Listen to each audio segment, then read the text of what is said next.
Well, hello there, my kings and queens of the jungle. Welcome to the Daily DLP. I'm your host with the most, Ash Thompson, and today we're going to discuss the importance of Week 2.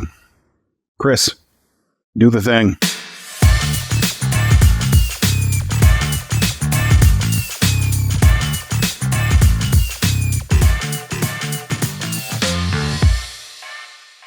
With a copious amount of reflection since Thursday on the opening night victory over the Chiefs, let's turn the page to Week 2 and the Seattle Seahawks.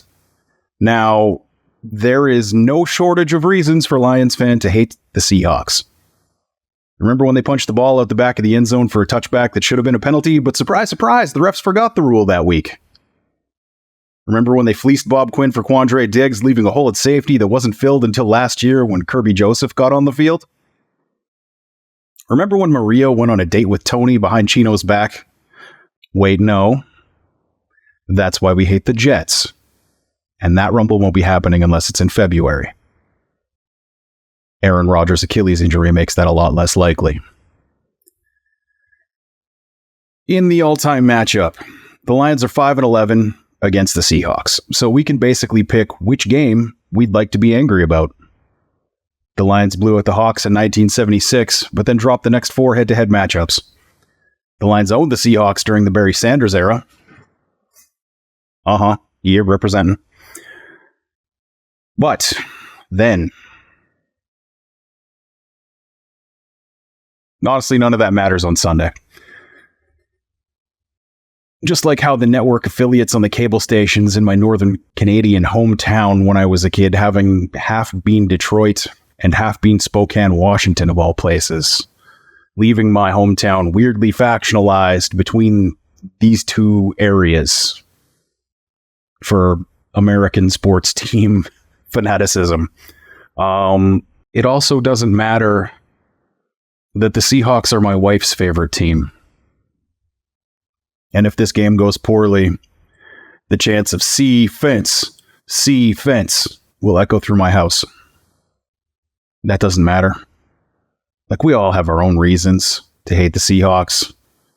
This is my least favorite team in the NFL. Like, I really, really hate the Seahawks. From their obnoxious, ugly neon green jerseys to the fact that they're so unoriginal, they couldn't come up with a nickname for their fans, so they actually paid Texas A&M for the license to steal theirs. And then didn't renew the license for the nickname The 12th Man, which they absolutely did not make up. And the best their marketing geniuses could come up with was the 12s. I really, really hate the Seahawks. But that isn't why Week 2 matters. Here's why Week 2 matters. If you go 1-1, you've effectively done nothing. The first 2 weeks, basically, just shortened your season to a 15-game season. Like, you're fine, but you've basically accomplished nothing. And those results didn't help or hinder you. The Seattle Seahawks are 0-1. They desperately need to claw their way up to 1-1. They need to get to that everything is fine, everything is okay level, because there are consequences to not doing that. Since 1990, and yes, I'm going to invoke history older than the last 5 seasons here, only 31 teams of the 270 that have started 0-2 have made the playoffs. That's 11.4% of the teams starting 0-2 who have gone on to what could be called a successful season. For the Seattle Seahawks, Week 2 is everything.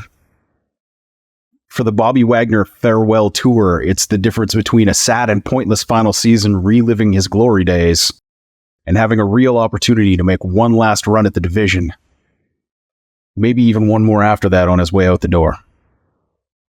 It's Pete Carroll fighting off that oncoming inevitable wave of media members asking the question, has Pete lost touch with the youths because he's so old? It's Geno Smith not confirming that everything about last year was a fluke and that the team made a terrible, terrible decision to extend him. For the Seahawks, week 2 is everything. Their entire season is on the line, with all the baggage that comes with that. The Detroit Lions, though, are 1-0, which makes week 2 a little bit different. Since 1990, yes, children, I'm doing it again, 171 of the 268 teams that have gone 2-0 have made the playoffs.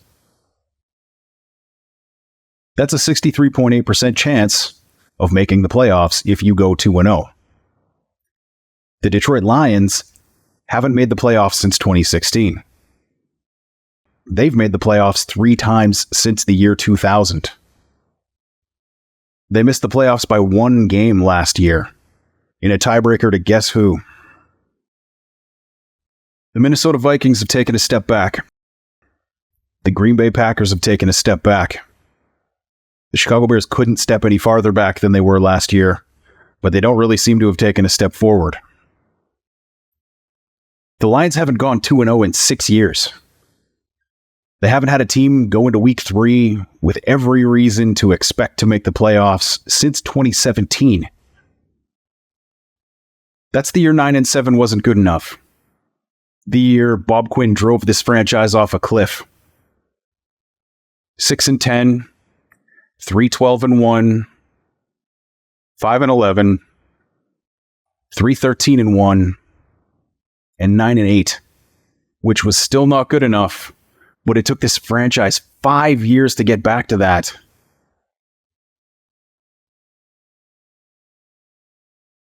For the Detroit Lions, a team that has made the playoffs only 23% of the seasons that make up my time on this earth so far. For Brad Holmes, who gets to hear every year about how he's doing the offseason wrong. He's the main villain. For Dan Campbell, who gets to hear about kneecaps every time a national media pundit rolls through town and graces the Lions with some coverage. For MCDC. For Aiden Hutchinson, who grew up rooting for this franchise and now gets to be a part of the revitalization. The guy who puts his black on one eye at a time, just like the rest of us. For a franchise who has one player on the roster who was even alive last time they won a playoff game. Thanks for coming back, Marvin. I know you were open on a couple of those targets and the ball just wasn't catchable. I love you, man. This team has coaches that weren't alive last time they won a playoff game. For all the free agents who bought into the program that Holmes and Campbell sold on Hard Knocks last year. You remember? The team that can and will. For those men who are giving the team 1 or more years of their prime. For Sutton, Gardner-Johnson, Glasgow, Montgomery, Bridgewater, and Germ, who came back.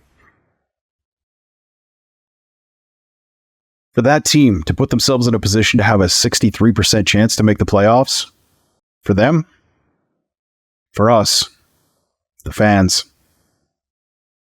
week 2 is everything. And remember this feeling that wasn't perfect. We stick together. We are built for this, boys. We are built for this. 2-0 next. Let's go. Win on 3. 1, 2, 3. Win!